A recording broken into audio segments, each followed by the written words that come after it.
So, guys, I want to welcome you to this next episode of our Soul Care Conversations podcast with me, Mindy Caliguire, and a wide range of amazing guests and friends who some of them are local to me here in Colorado and some have flown in for other reasons, usually from around the country.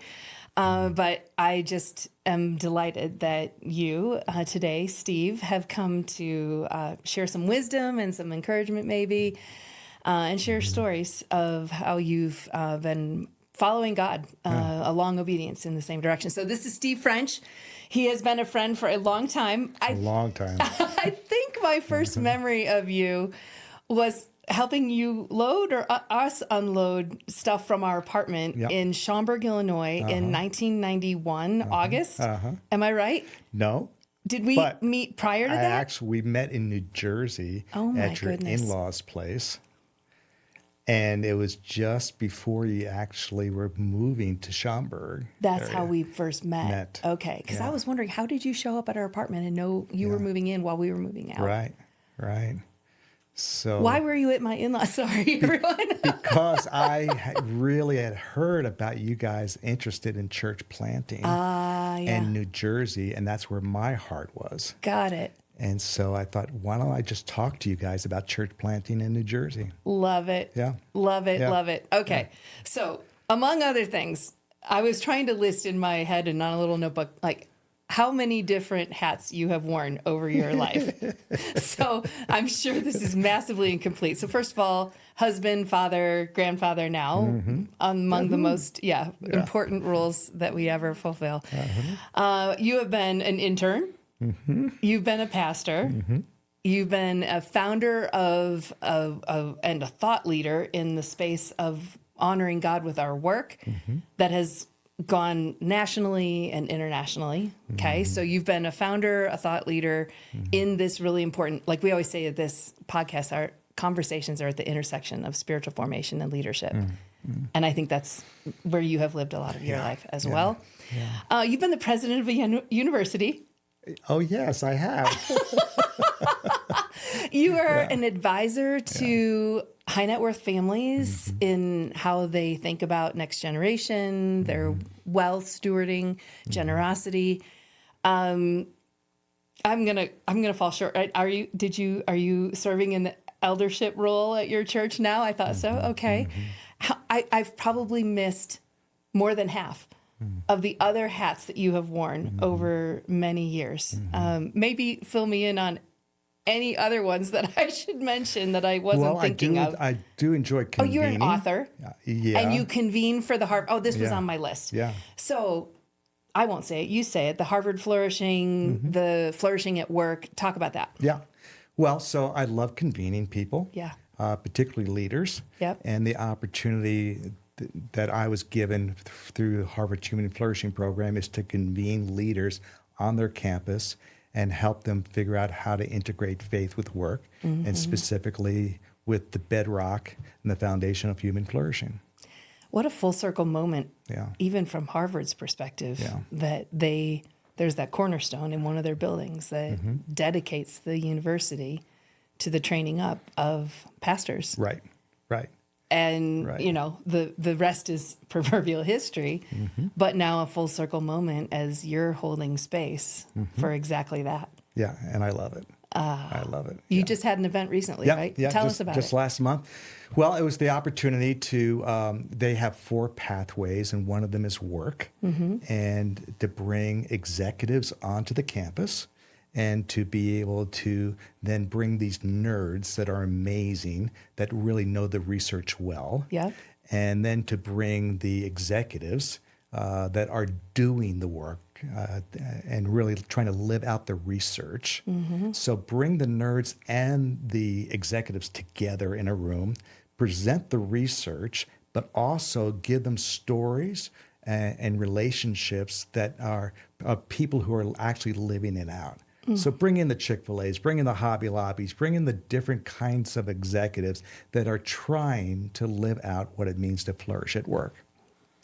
We've referenced the flourishing research here tangentially. As Soul Care, we're trying to help people live out of the overflow. But that research, I became aware of it first, I think, when I was at Glue and Glue's kind of relationship with the Harvard Flourishing research. And what a compelling thing that out of, and maybe in a minute, I'm just going to ask you to kind of give a high level overview of what the research is, its scope and its main findings, because you're talking about the 4 pathways. And I realize that's like one subset of this big body of research. But as a follower of Jesus, to have out of arguably one of the most premier university contexts in the world, a body of research basically validating and confirming Genesis 1 and 2. Exactly. Yeah. So maybe what was the origin story of that research, and then what kind of findings have been most compelling for you and more broadly? Yeah. Well, in 2017, Tyler Vanderweel, who's the head of the department, went to Harvard's brass and just gave them a vision for this. And part of the agreement that they came out with was that he really would have a great influence on whom he wanted to bring in on the staff. And they all have pretty much a Christian worldview. And so he's been really careful to bring in those kinds of people, including my son-in-law, who heads up the research team. So that's where the connection came with them. And so there's a high level of trust. And so as Tyler began to develop this, it became very evident that that there's a great need to really not just do the research, but have measurement tools to be able to measure it. And so to be able to classify human flourishing in 6 domains and have all those 6 domains go through 4 different pathways that people are involved with: work, family, church, and education. So they take the research, all 6 domains, and now they're showing how it practically works in these 4 pathways. That's really powerful. Yeah. And work, that is such a natural fit for you to be convening people on that topic of the pathway of our work as being an expression of our faith, or a place where that faith gets lived out, or where we grow in the context of that. Can I indulge me and talk about the LifeWork leadership and all the things that, like, what was the origin story of that? And then how has it grown over the years? And maybe we'll get to what are some key points of it, but start with the origin story. Yeah. So we're sitting here in Colorado, and there was a state senator named Bill Armstrong. That was his senator from Colorado, and he was the minority leader in the Senate. And he actually got really frustrated with the fact that he could not legislate change and transformation. So he says, I'm going to just go back into the business world. And he gathered some people around him in 1990 to talk about what can we do to help business leaders integrate faith with work. And one of the ideas was this program that I helped launch called LifeWork Leadership. And it was through Bill's vision that a couple of guys in Orlando laid the groundwork and then invited me to lead it. And it's just been just a wonderful thing where we develop a 9-month cohort in different cities around the world. And they follow the life of Jesus as he's developing 12 business guys. And so the life of Christ now has a brand new lens of what is Jesus doing to develop leaders in the marketplace.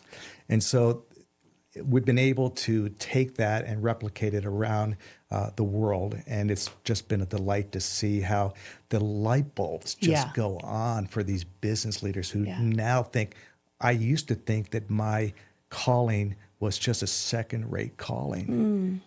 And now to think that Jesus actually prioritized these types of people. Yes. And if there is a calling that is just high on Jesus's list, it is the calling into the marketplace. And so there is just finally seeing Christian executives be able to connect Sunday to Monday. You know, it's just because that's often a big disconnect. Right. Which has a lot of reasons why. A lot of pastors are less aware of the challenges that business leaders are facing day in and day out. So the body of their preaching and teaching doesn't necessarily directly intersect that. I'm sure that's changing, but I know historically that had been true.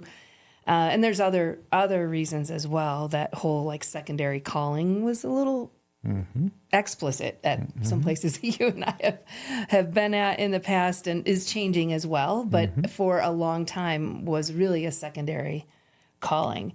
And I can only imagine that people were wildly encouraged by elevating their call, rightly so, to the level that God is bringing them. There's a mission sending organization called The Send that some of the folks on our team at Soul Care also are contributors there, which is kind of a fun thing that they like to say that they're helping send people into missions and through Soul Care helping them stay there. But there was a woman who was a former leader at Facebook who had started a Pray for Tech initiative. Her name is Christy Childers, I think is her last name. And she said that she felt like a lot of the send energy was about sending into missions.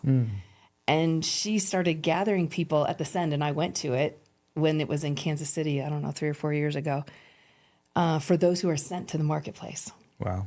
Yeah.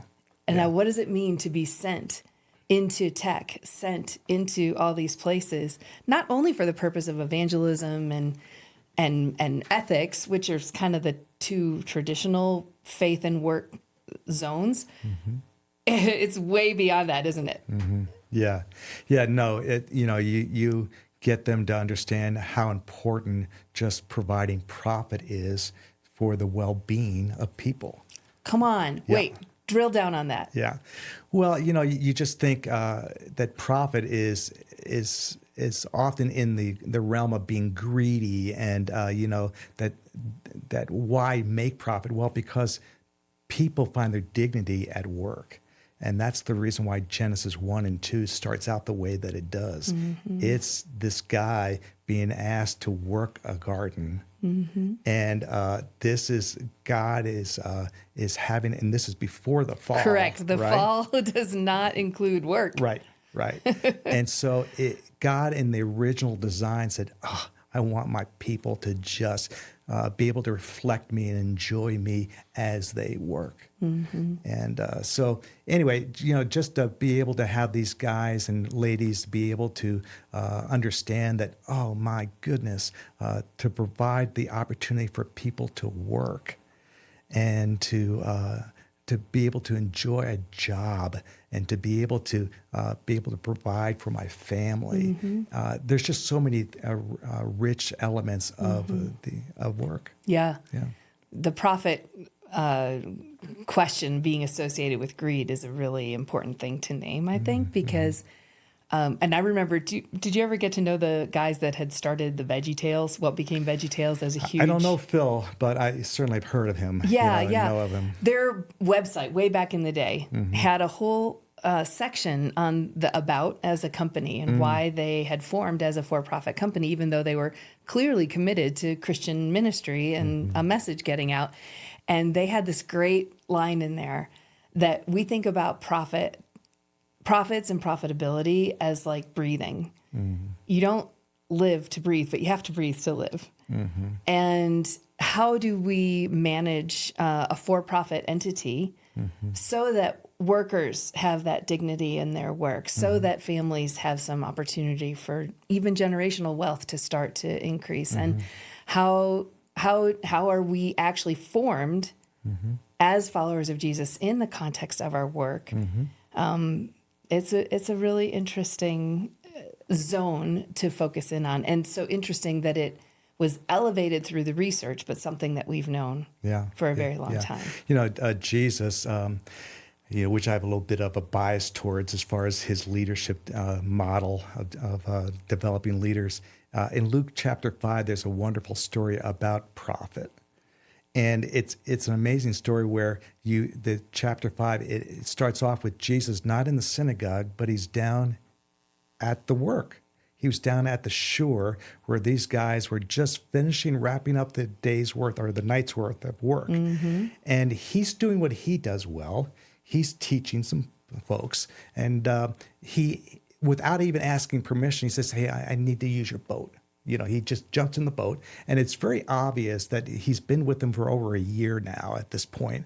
And these business guys have already given permission. Hey, you can use my stuff. You can use my training room. You can use whatever it is I have. It's yours. And so Jesus does. He's down. They literally give him a platform. That's exactly right. You don't need to come to the synagogue. I'll come down to where you are. Yeah. And so he does. And he gets done. He says, hey, guys, how did it go last night? Not too good. Not too good. In fact, we didn't catch anything. He says, go back out. And Peter, says, hey, listen, I know fishing. You're the rabbi. Right. But because you said so, I'll do it. I'm probably going to be a fool that we're doing this, but I'll do it, right? That's the kind of feel that's going on there. So they do. And of course, we know the story. They go out there and he says, now drop your nets. They drop the nets and nets are starting to overflow and they start to break.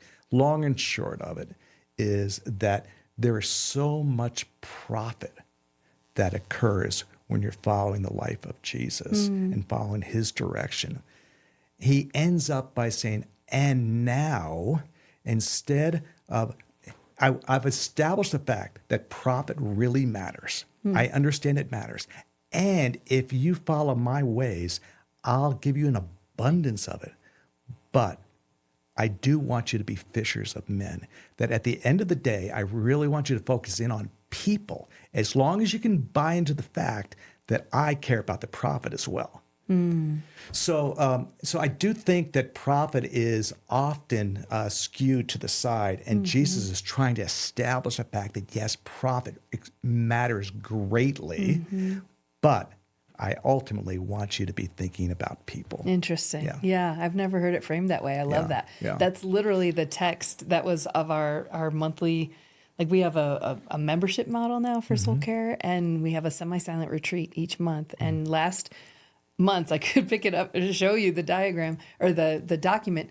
We literally, the title of it was Because You Say So.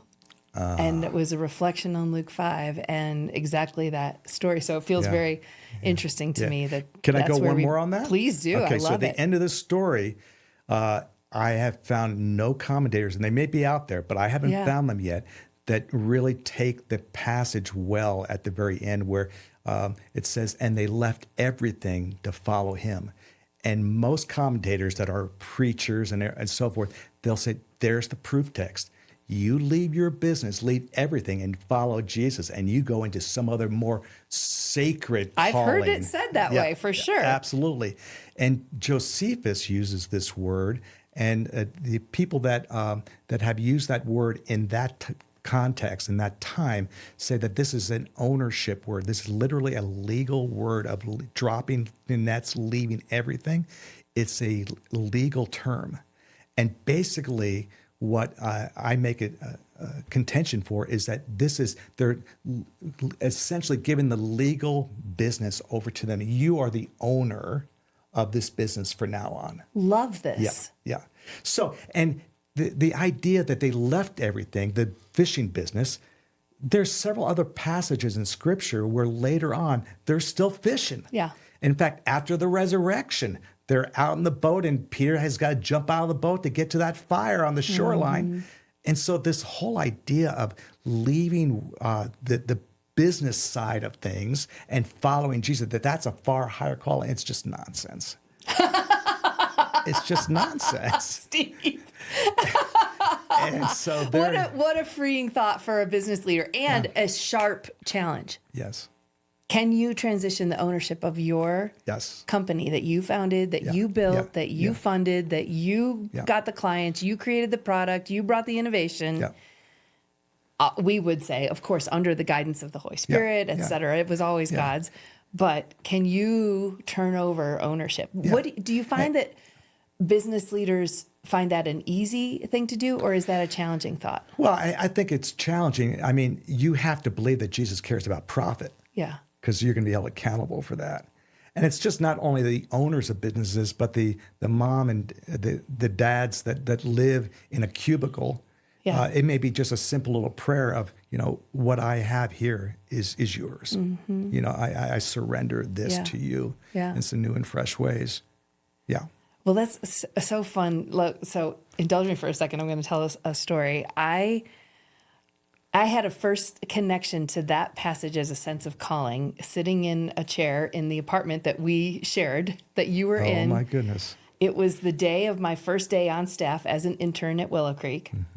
And I was functionally leaving the marketplace because I had been in the marketplace while Jeff was in seminary. And most directly, I'd been at Control Data Corporation, and I had massive undeserved success. Like I was like nationally the rookie of the year. I was making like the equivalent of $100,000 as a 24-year-old. And I think I tried this out one time. I was like, Claude, what would $100,000 in today? Uh-huh. And it was basically almost $300,000 a year as a 24-year-old. Yeah. And so God had just given me favor. It had opened doors that I didn't know existed. I just, too long of story to bother telling you. But I knew that even though my numbers were so good, there was a wind behind what had happened to me that year. So, but that happened at that year. I remember sitting down at my cubicle at Control Data Corporation in Avon, Connecticut, learning how to sell data processing services and needing to leave my training, because I was still being trained, to go to the church for an event that Jeff was helping lead at the church he was interning at.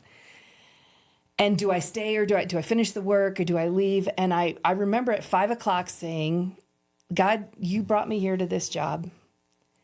This is on you to bring my success or not.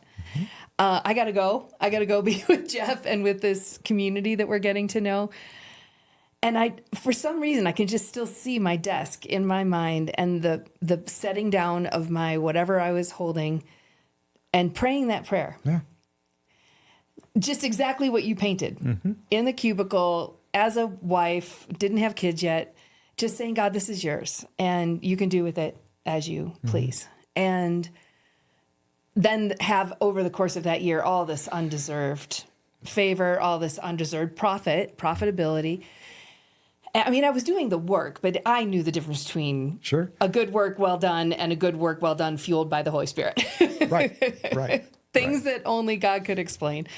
And so sitting there in my chair, my little blue wingback old-fashioned chair in Schaumburg, Illinois, kind of a little befuddled. Like, what am I doing as an intern at Willow Creek Church? I am not a pastor. I've not been trained as a pastor. And reading that account and being like, oh, I had that happen. I put my nets out, got a huge catch, and now I'm doing this.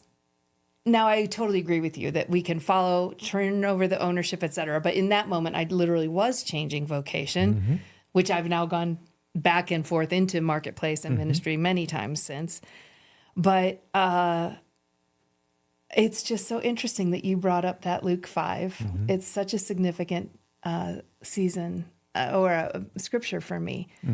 And then, of course, to think that Peter, by the time he was first doing a sermon, he really did have a remarkable catch of men and women, people, as a result of his following Jesus. Yeah. You know, I was just thinking, I was just teaching some folks yesterday about Peter and that sermon you're referring to in Acts 2. Yeah. So, I mean, just think about 40 days previous to that, you know, he has denied God, right? Jesus. And so he's at a fire and he denies him 3 times. And of course, the Bible says he wept bitterly.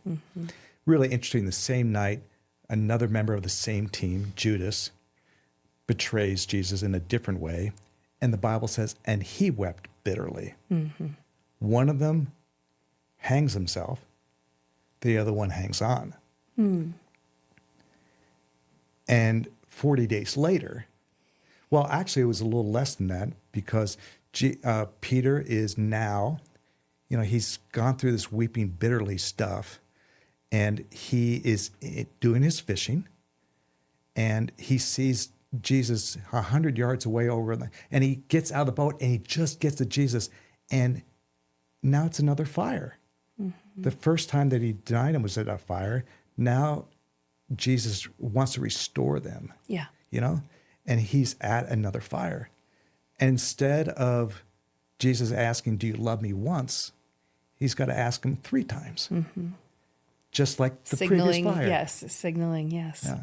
So it's really interesting that Peter, as a business guy, is back doing his work, and now he's being essentially restored because he screwed up, you know? And Jesus intentionally brings him back. He owns it, and he just is restored. And then it's about 20 days later that he now stands up in front of thousands and says, I want to be clear about who I am, who Jesus is. My goodness, that's beautiful. So, yeah. You know, I've never thought about it before, but, you know, the 3 denials, the 3, do you love me? Right. You know, we're embodied, right? And he stood at that one fire, and he's standing in conversation with Jesus at this next fire, and being asked again and answering. And how was that maybe significant in rewiring or healing him, even at a neurological level, at a biological level?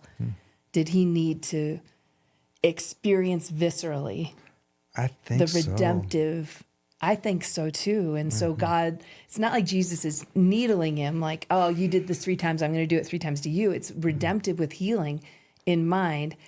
And I also love that, you know, Peter was always the brash, you know, first in, loudest voice. You can just imagine, I can imagine him at a party, you know, like everybody want to hear and hang out with him.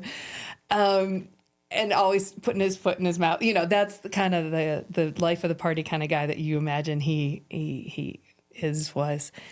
But the Greek in that, do you love me?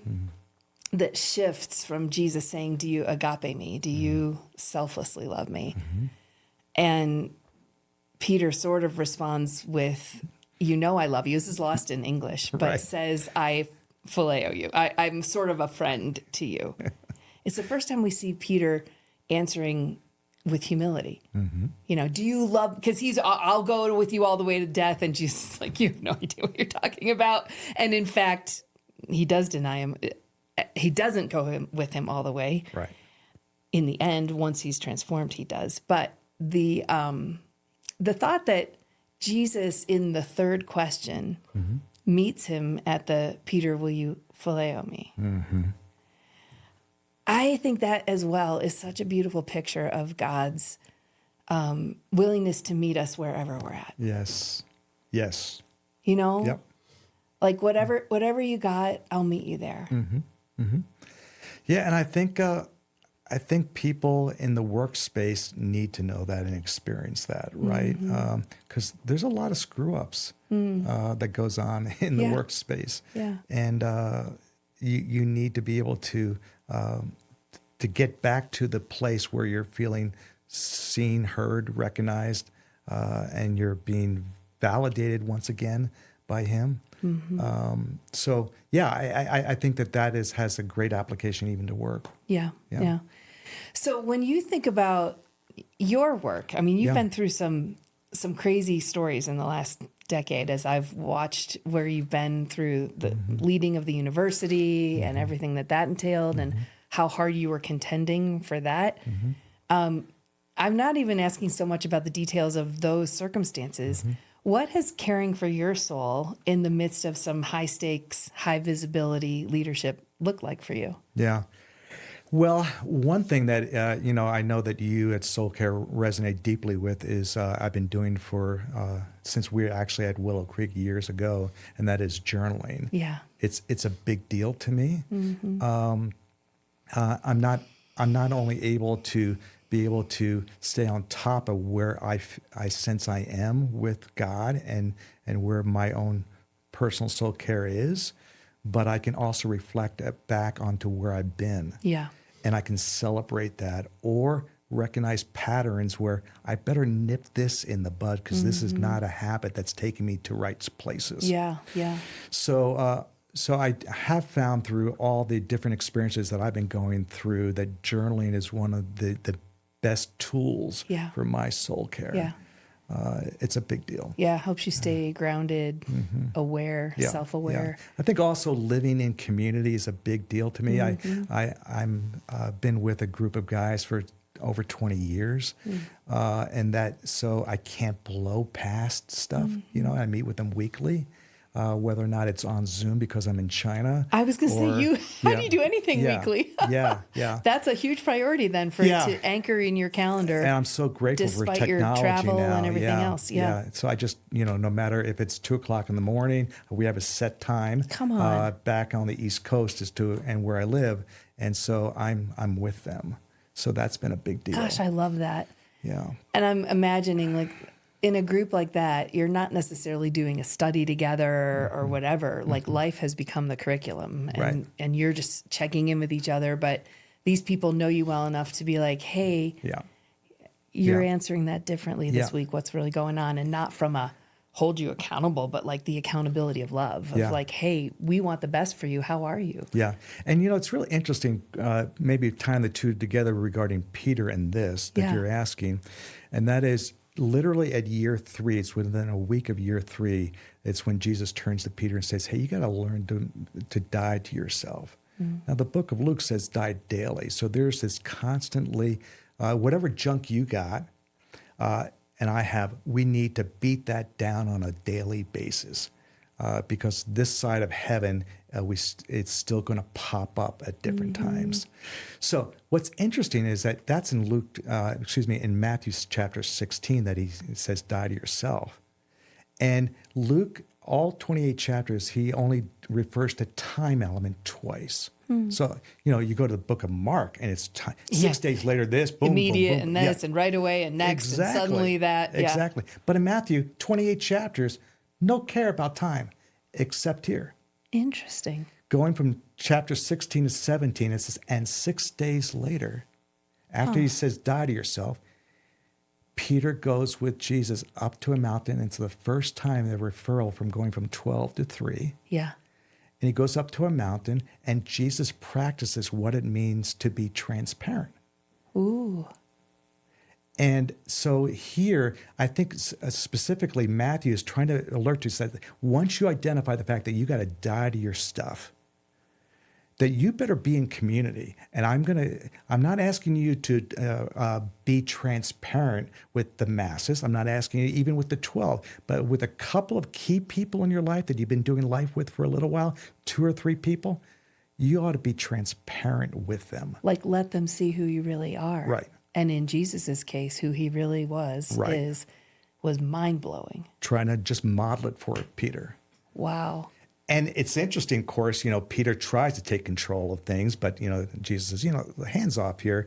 But at the very end of that, off-site, he turns to them and says, don't you dare tell anyone else what happened here.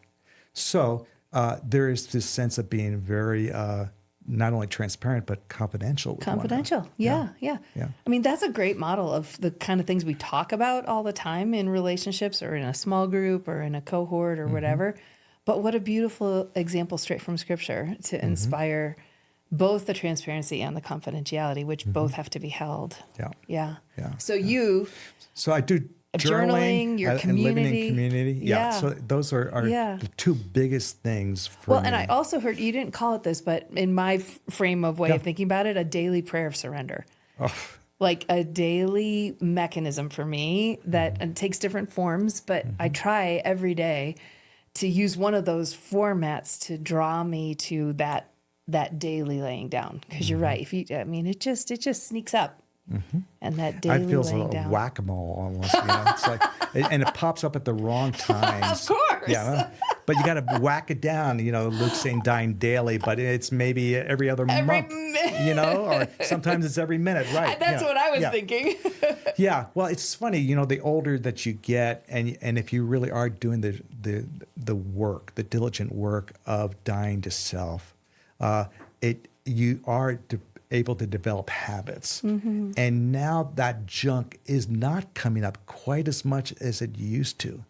But it does come up at times when, it caught me off guard here. And I better attend to this. Yeah.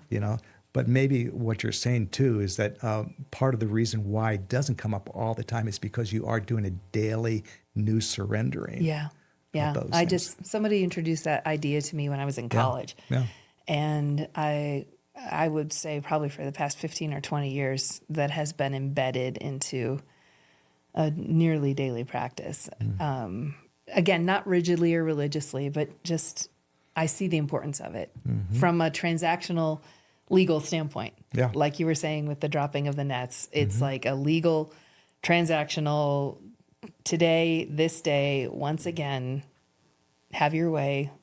This is about you, not me. It's a fun prayer. Happy to share it with anyone if they're interested. But all right, so the last few years. Yes. Yeah, like anything you want to share from that, or moments that come to mind that maybe, because let's imagine that people are listening who are in crazy hair on fire contexts, be it ministry or vocational or workplace, doesn't matter. We all, if you're leading, the reward, Condoleezza Rice said once, that the reward you get for solving problems really well is more problems. More problems, yeah. And that's what leadership journey is. It's like if you solve one set of problems really well, then great, we're going to promote you so you can solve other kinds of problems. Right. You've had a lot of that. Yeah, and recently, I found myself in the world of academia. Totally different world. And I barely got through school. No. I did. No. I didn't like it all that much. It's just your personality. Yeah. Yes. Yeah, but I struggled through school. I barely got through the MA at Wheaton, and so. Yeah. But a school that I love, the King's College in New York City, is really struggling, and so they asked me to come onto the board, and so I said, well, I don't know much about academia. They said, yeah, but you know a lot about relationships, and right now we need someone that has a lot of not only relational capital, but can navigate through relationships. That's really cool. Yeah. So I did. And they said, it's only one meeting a month. And I said, oh, great. Okay, I can do that. Well, literally the first 3 weeks, we had 7 meetings. Because it was in crisis. It was in crisis. Yeah. And so you came into yes, our cadence is once a month, but we need you now on the ground. And the 8th meeting, they wanted me to be the president of the school. 3 weeks into your tenure as a board member? Yeah. So again, I said... With no background in academia. Right. And so the main gist of that is that I can't pretend to be somebody that I'm not. Yeah. And I really was going to decline that. But what they felt like they needed is someone that could be trustworthy, and that relationally being able to navigate different things. And so that lawyers, academics, faculty, students, alumni, someone that they all could trust. So I decided to accept that if they were willing to accept that I can only be who I am. I guess I'm old enough to know now that I'm not going to pretend to be anybody else. And so that was really helpful. In a way, I would imagine that made you safe to everybody else because you didn't represent any one of those parties. Right. You were a completely neutral person. And I always think it's the biggest challenge of leadership to lead, provide vision, direction, encouragement, support, when it's not your domain knowledge. Because that's the truest sort of challenge of a leader is, can I galvanize a group of people whose domain knowledge is outside my own toward a God-ordained vision? Yeah. And it gave me an embedded humility, frankly. That yes. I'm literally the dumbest guy in the room. And I don't say that with false humility. Literally. Now, relationally, I felt very strong. Yes. And confident. You might have been the least lettered, but not dumbest. Yeah. Well, so it was amazing how much I was able to really listen to them. They felt listened to because I did not know this space. Yeah. I knew people. Yeah. I knew how to lead. Yeah. but I didn't know the content, the domain of it. I love that for you. So for them. Yeah. So it was an embedded humility Yeah. where I automatically was listening to them. Yeah. And it really helped a lot. Well, but that's how you've shown up in Yeah. almost every space I've ever seen you in. And that capacity to listen Yeah. is sort of the unsung hero of actual leadership, isn't it? Yeah. Yeah, I think it is. It's just it's so easy to just have, while you're listening to someone, to already be forming your opinion or your answer to it. And for me, I just genuinely was listening because I really don't know what they're really talking about. I'm trying to understand it. Yeah. Tell me more. Yeah. And, so, yeah. Yeah. Well, I mean, it's a false thing that sometimes we think we understand, even if we do have domain knowledge. And so to suspend, I would bet that embedded humility is true to your nature and then what you bring into other settings as well. And that's why you're a trustworthy leader through whom God has moved so powerfully. Yeah. What are you noticing about the academic world, either through the Kings or I mean, look at you, look at where God's taking you now. Yeah. I don't know anything about academics. And oh, by the way, I'm advising Harvard. Yeah. That's pretty funny. I mean, love it. we have talked about God has a sense of humor. Yes, You know, and yes. yeah, I'm a living testimony of that. Same. Yeah, right. So, yeah, for me, I feel like in that world of academia, I had a college president tell me probably 10 years ago that the academic world is a very political world. I said, really? I said, oh, he says, you think the business world is political in nature? You get into the academic world and it is just on steroids. And there is also a lot of pride. And I thought, well, you know what? Pride and politics go, in any space, but it's rampant in academia. Because they're all wicked smart. Yeah. And so Only someone who spent a fair amount of time in Boston would be calling it wicked smart. Right. But yes, that's what it is. Right. Yes. Yeah. Yeah. So being able to go into the space and not have many letters behind my name. Yeah. And again, I think if it was 20 years ago, I would try to pretend to be somebody that I wasn't, Yeah. But being able to really confidently move into a space where I just really could only bring what I have to them. And you fostered a collaboration that others would not have been able to conceive or execute. Right. And as a result, I think God was honored, the history was honored, and Yeah. No, it's been a fascinating thing because in our case, within 6 weeks, there were a lot of wonderful people on our board. We had to make a determination to suspend operations, and now we're looking into the faces of all the faculty and all the staff and say we have to let you go. oh my goodness. And we wanted to be sure that we not only treated them well, but we also wanted to stay out of the court system. Because if we get sued by anyone, the whole thing is over. And we're trying to do our best to either find a way forward eventually, or at least honor the creditors that we owe lots of money to, and stay out of the courts. And we were able to do that over 3 years. It's just such a remarkable story. I know more of the details that you've shared over time, and I just commend again the vision, because that was not. I'm sure 3 meetings or 7 meetings over the course of 3 weeks became more the norm than the exception for those years. Am I right? Yeah. There is a labor of love that probably few know. Yes. Yeah. No, and you have to be really satisfied with serving for an audience of one. Yeah.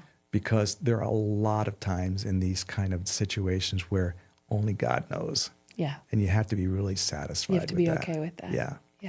And I think the other thing, when you think about academia too, is that as we were serving, this school is called the King's College. But ultimately, I was thinking about the kingdom. And so whether or not we go forward or not, in this case, we ended up not, let's act and live in such a way that the kingdom is served as best as possible. Mm-hmm. So is the kingdom better served by just declaring bankruptcy and giving all the money to the lawyers? Or do we really work hard to settle our accounts? Oh, that's so noble. Yes. So that the kingdom might be better long-term in New York City. Yes. And maybe even around the world as a result. There's some organizations I've been part of as a board member or any various contexts, back to being in Boston and other settings since, where the possibility of an organization's having fulfilled its call and it's time to shut down, honor everybody, could or should be on the table. Maybe not as a foregone conclusion, but as a option. And I've found over time that it spoke to the level of dysfunction in the organization to the degree to which that could not be placed on the table. Mm-hmm. And if it can be placed on the table, are we done? Mm-hmm. Then how we go about being done is further what you're talking about. Mm-hmm. But are we done? There are some, maybe it's a personality thing or ego gets tied into that it just cannot accept the thought that it might be time to be done. Yeah. And a lot of the different things that I have been involved with over the years, you live long enough, there's enough things that die, right?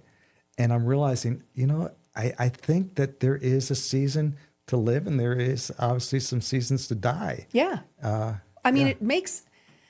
It does everything that gets started ever, is it supposed to live in perpetuity and only go up and to the right? Like those are sort of maybe North American assumptions that we can sometimes bring. Yeah, and I believed that lie for quite a while. Oh. Yeah, but I've now lived out the truth. Yeah. And things do die. And a lot of times except a seed die, other things can't really take life. Yeah, right. And so. What helped you or the leaders involved move into a healthy form of grieving and acknowledging where we're at? Yeah. Well, so there was never one moment, and that's one of the things about grieving that kind of is hard to accept, and that is I wish that I could just grieve for this moment and it be over. But for us, it's, and maybe for those that were there before me, but certainly these last 3 years, it's been 3 years of grieving. Another tough decision. I got to let those folks go. I'm going to look at lawyers in New York City that don't give a rip about Jesus or the kingdom. They just care about the money. So, and you just walk away feeling so sad sometimes, So there's this ongoing sense of grieving because it took 85 years for the school to live, and now it's taking 3 years for it to die. So anyway, all to say is I do think that part of grieving well, and at least watching for my own soul and its care, is to allow the process to happen. To take the time it needs. Yeah. You can't rush that. Right. And Yeah. Well, there's a lot that brings to mind for me. Yeah. First of all, I'm sorry. Well, yeah. I mean, sorry for how hard that has been. Your book is, really captures a lot of that. The Garden of Desolation. Yeah. Yep. Yeah. Yep. Grief is not to be trifled with or ignored, and to embrace it and walk honestly into, stay as long as you need to, come back when you need to, and exit having been there is a vital thing. Steve, this is also making me think of something we're learning more about at Soul Care. It's kind of through one of our qualitative researchers who's been doing a lot of interviews with very senior leaders and who are being presented with opportunities to receive care and are resisting it, even when finances are provided for, time is being allowed for. And she, Lacey Mason on our team, has started to wonder more about the relationship between leadership trauma and a resistance to receiving care.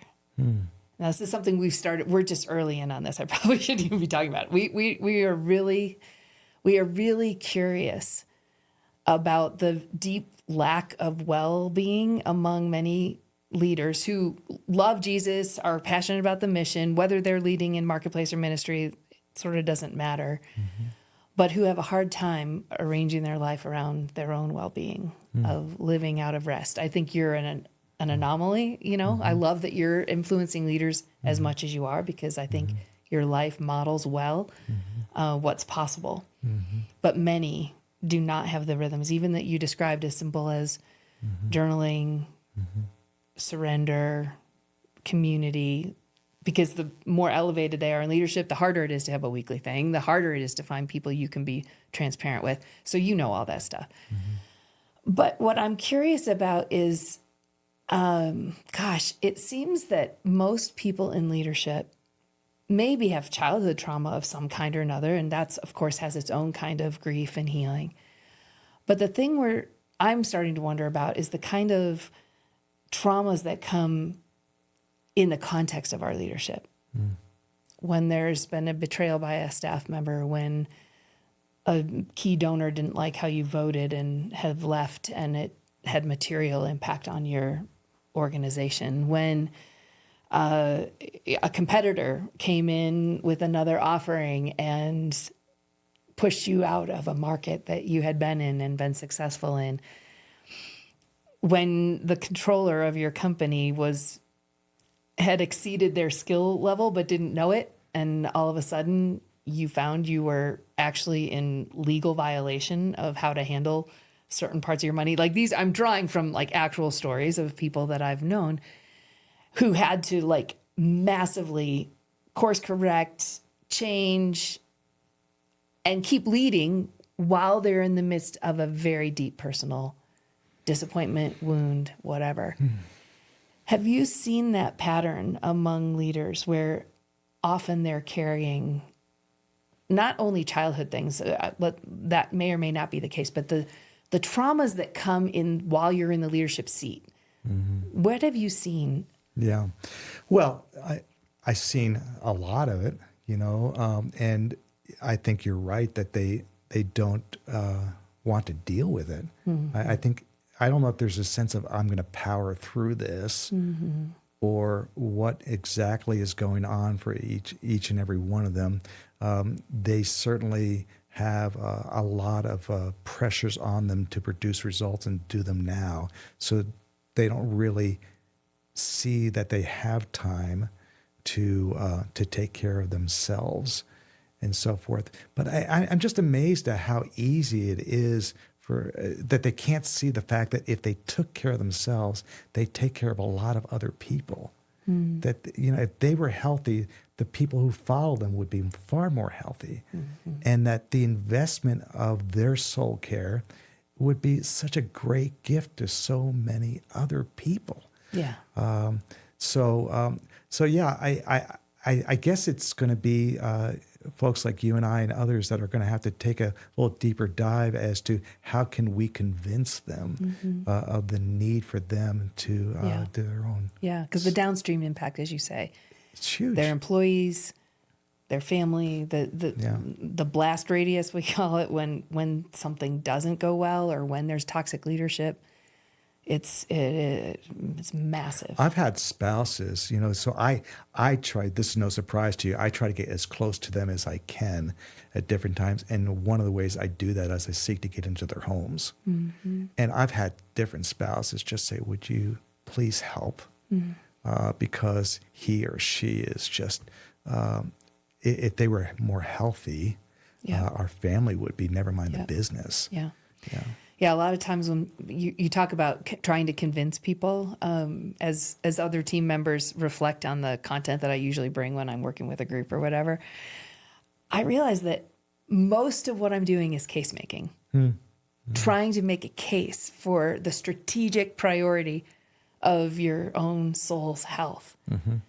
over and against other competing priorities. I'm not dismissing that those are real, but the case making, people say, come in and show us how to do different spiritual practices. But in my view, if I haven't made that case, if they haven't come to that point of willingness, nothing I say about prayer or journaling or solitude or Sabbath or sabbatical or any other spiritual practice is going to matter.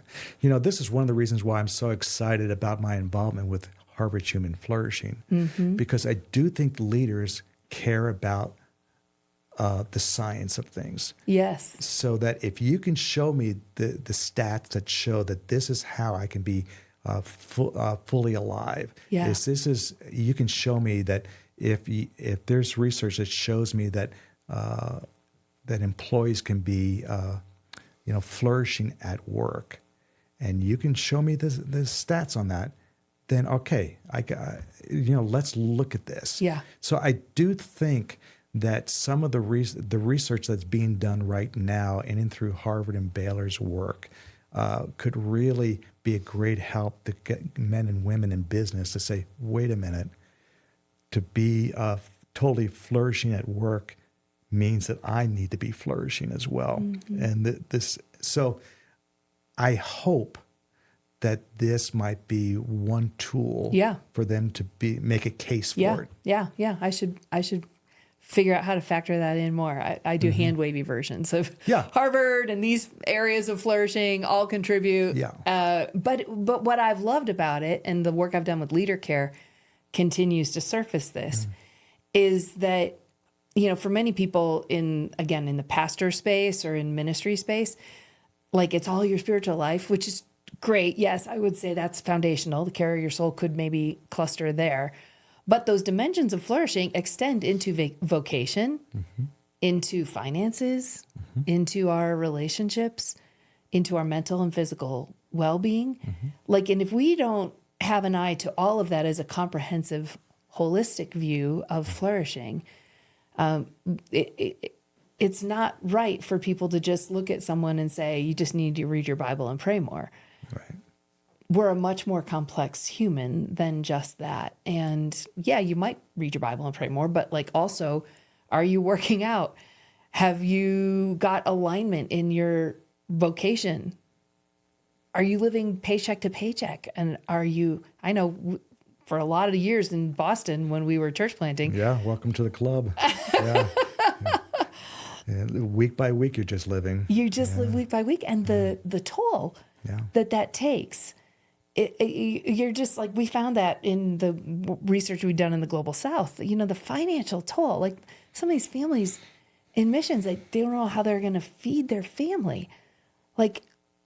Those are acute, urgent needs that through the Harvard research and other things, we can finally elevate to the level of not just, that person doesn't have enough faith. No, that's a real thing that we as the body of Christ should have a kingdom approach to thinking about.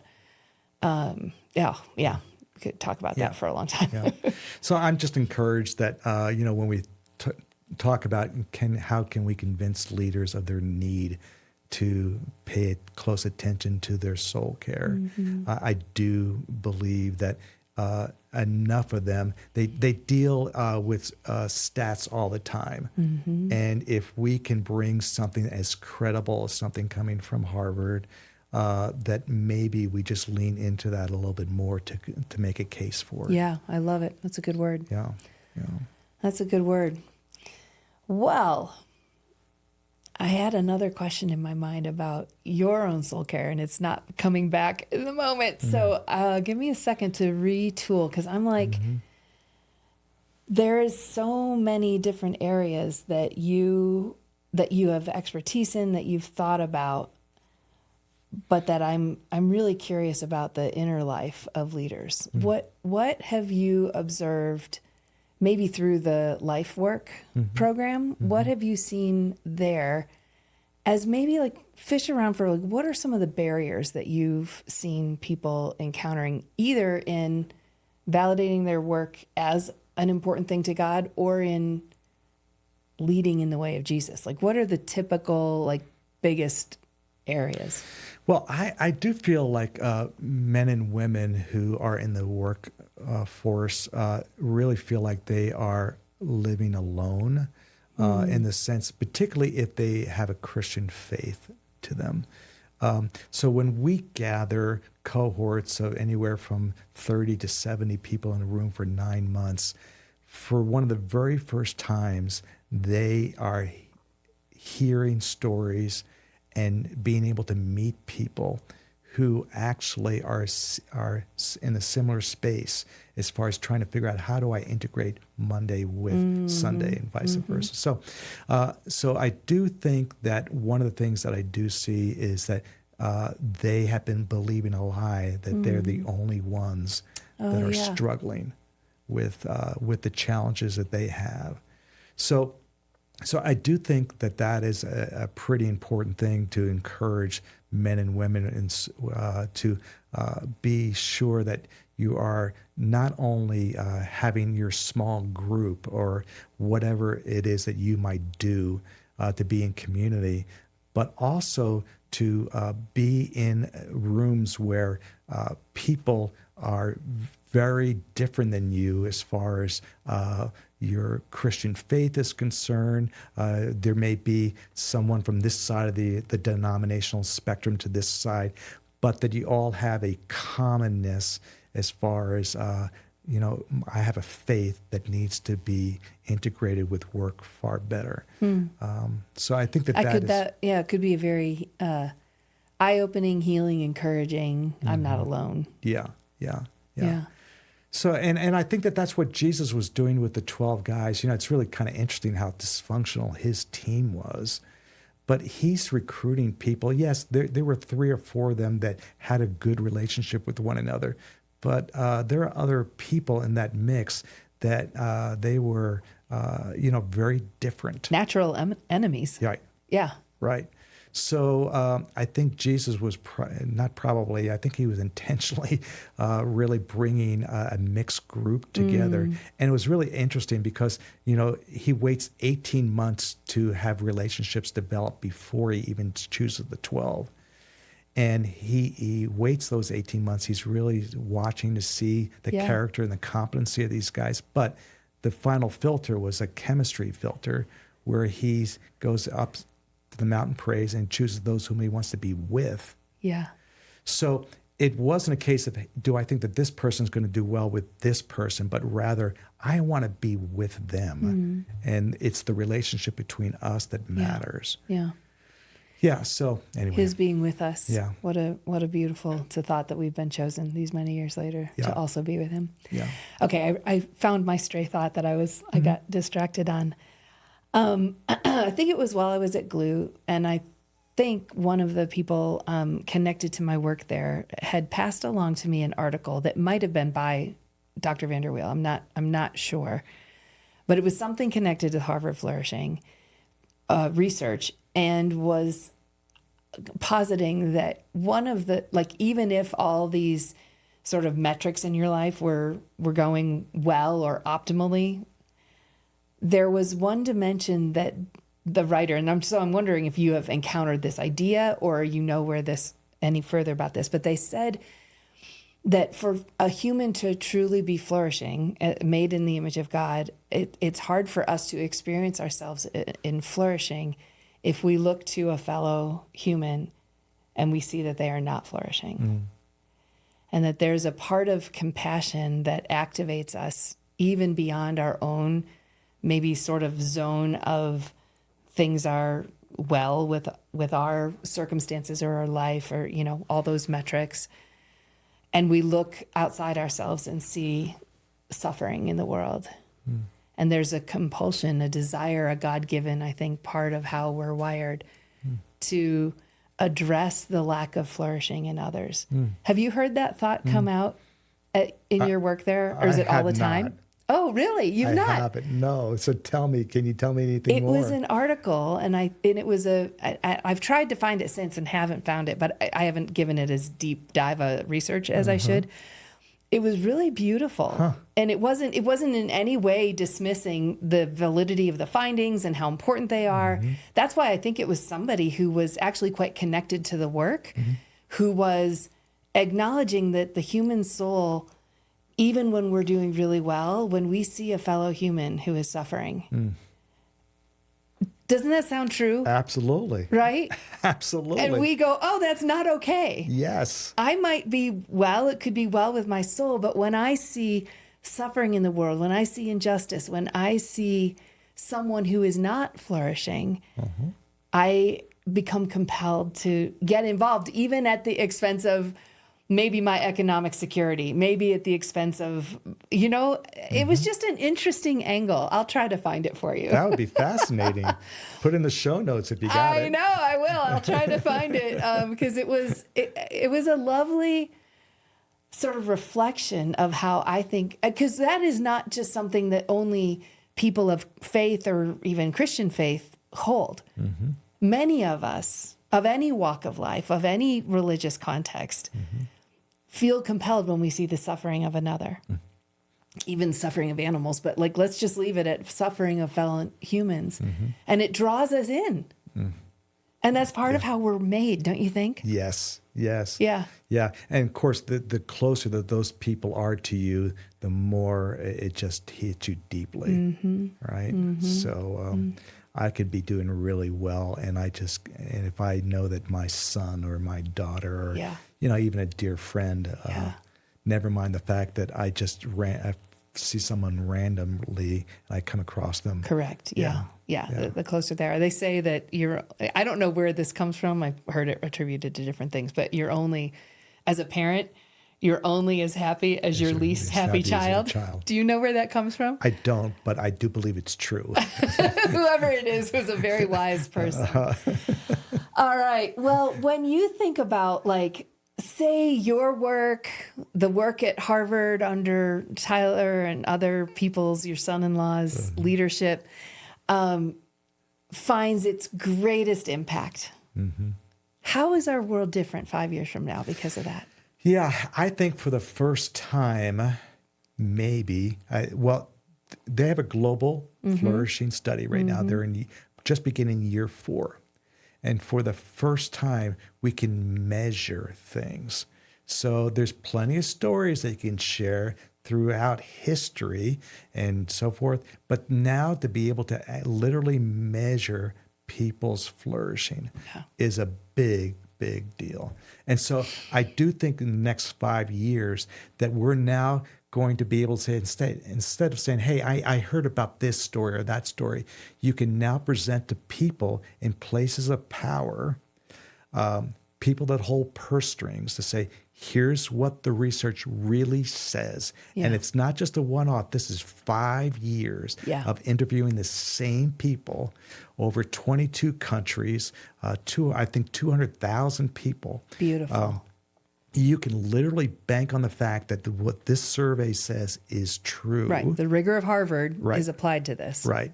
Now I can start drawing my money, my focus on how can I solve that problem, because that is truly the problem. And they'll be able to see what dimensions of flourishing are weak here, what others are strong. What can we learn from one another? Because over here in this country, it's stronger. So I do think in the next 5 years that we'll have more focused attention on things that could really help move the needle of people and truly flourishing. Yeah. So that will give us a lens to see what's true in those places. And is the research also getting into program evaluation or intervention evaluation, or where does that related but separate topic sit? Yeah, so I mean, in different some of these different pathways, there are 4 pathways. They are starting to do separate studies, like for instance, the value of forgiveness.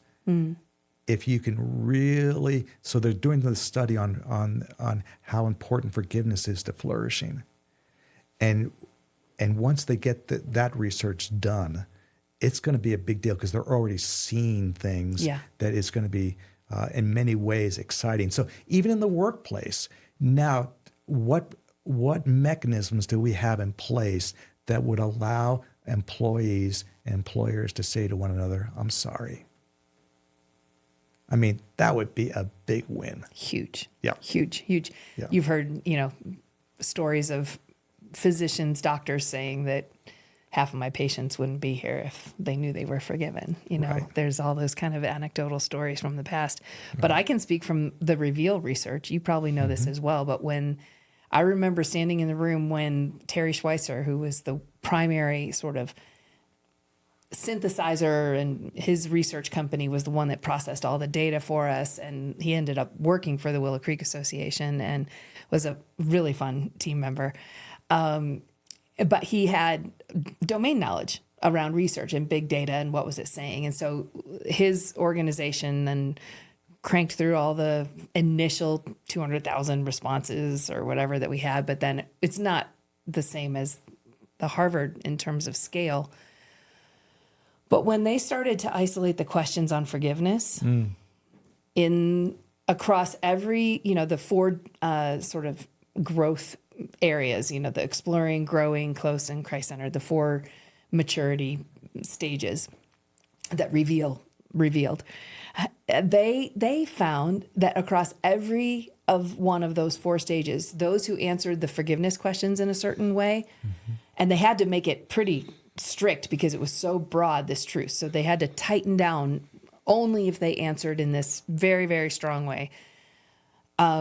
In every one of those four segments, the portrait of the people who were forgiving versus not, wildly different. Wildly different picture of explorers who were forgiving versus not, or Christ-centered who were forgiving or not, all the way through. And that researcher, I think his background spiritually was Episcopalian, was very involved in his church. He was a lovely addition to our team, a tremendous thought leader and contributor. But he stood in front of us at a whiteboard as he was drawing all this out, trying to explain to us what was so wildly different at each developmental stage between those who were or were not forgiving. And he said, he goes, just seeing this data, because I'm not a preacher, I'm not a pastor, but if I were a pastor, I would never let a week go by that I wasn't trying to help my people with forgiveness. Wow. Yeah. And what do we think about? Sometimes we're kind of dismissive of some of the things that Jesus said about forgiveness. Maybe not dismissive, but we think of it as in line with everything else he said. But it really comes across as disproportionately important in 70 his times teaching. 7. I mean, he really said, keep doing it, keep going after it. Yeah, and the unmerciful servant who couldn't forgive the very small debt compared to the large debt he had been forgiven. So all those kinds of things, a lot of Jesus' parables, ended up, maybe not a lot, but enough, some of them. And I don't know, I've always been challenged since Terry said that to think, am I working on this enough? Am I helping others whenever I've got a group of people that are processing things? And this is now, a question on forgiveness is now embedded in our monthly cadence of our soul care rhythms for this very reason, because I think it's one of the things I miss from the liturgical church that I grew up in is we had a liturgy that included a process of asking for forgiveness, even just generically to God, in the process of confession, which in the Protestant church is not embedded in our sacrament, I think to our own loss at sometimes, because they sort of expected that there's going to be things you do that you're going to need forgiveness for. And if we just sort of create that expectation, maybe there's a way that we could normalize, and even in the work context, apology, I'm sorry, and the extending of forgiveness. Yeah. I remember a guy who is a dear friend who heads up Epcot and Disney at Disney a number of years ago, and he was a chairman of my board, and so I would go down and visit with him on a monthly basis, and I just remember him sharing one time that one of the biggest turnarounds in his leadership was when he was able to go to someone there at Disney and said, I am sorry, please forgive me. Wow. And he said it just felt new and fresh, like it's just something he hasn't really ever done in the workplace. Yeah. And he was the boss. Wow. And it was a big What a deal story. for him. Yeah. Yeah. And his leadership just continued to soar at Epcot. And anyway, I feel like the application of forgiveness in the workplace really would have some powerful results. Yeah. But you had asked the question as it relates to, are there anything else that's coming up with the flourishing side of things? And forgiveness is one of those subsets that come in. And one of the things I'm really excited about the Harvard's flourishing study is that their program is that they have a number of theologians in their department. So the lenses of their study is really wonderful as a result. So I wanted to share one other thing that was really pretty significant for me recently. We have a common friend, David Kinnaman, who runs Barna and obviously has some wonderful research. And I heard him make one point in Austin recently. And I said, when you come to Harvard and speak for me, will you please make that a whole message? And he did. And it's this, and that is, he talked about the 4 pathways. And, that there are essentially 4 institutions, right? So, you have the family, you have education, you have work, and you have the church, right? And so today, at least in this country and the Western world, people are giving up on the institutions. They're giving up on the family. They're giving up on education. They're giving up on the church. And so if you talk about flourishing in those 4 pathways, they may not even be in those pathways anymore. They've given up on them. He said, however, this pathway called work, you can't give up because you got to earn something. Yes. He says, so if there is a place to really focus in on what it means to flourish, it's in the work spot. Love it. So I think he's got a great point. And I do think that, if there are people, so you have people in your workplace that have given up on all 3 of those things, maybe 1, 2, but some all 3 of them. Correct. Yeah. So this is their only shot to be able to learn what it means to flourish. What a beautiful opportunity. Yeah. What a beautiful and rare opportunity. Yeah. I love it. Yeah. Well, we've covered research, leadership, forgiveness, all the easy stuff. I just love it. I wonder if you have like a final challenge, and then I'd love for you to also next give us how we can keep in touch with you, and maybe with these new findings coming out around forgiveness and everything like that. But do you have a final challenge for leaders? Well, if you don't mind a repeat of something, to underscore something, and that is, I do think that being someone that practices humility is something that really allows you to in fact flourish wherever you are. To think nothing more or nothing less than who you are. Yeah. That I really feel like that's one of the key factors for what it means to flourish and, frankly, to take good care of your soul that way. So that is one thing that maybe because I wrestle with that a lot, and part of that is when you hang around a lot of very prominent people, you feel pretty low, Yes, I do. So I have to. I'm feeling it right now, as a matter of fact. Yeah.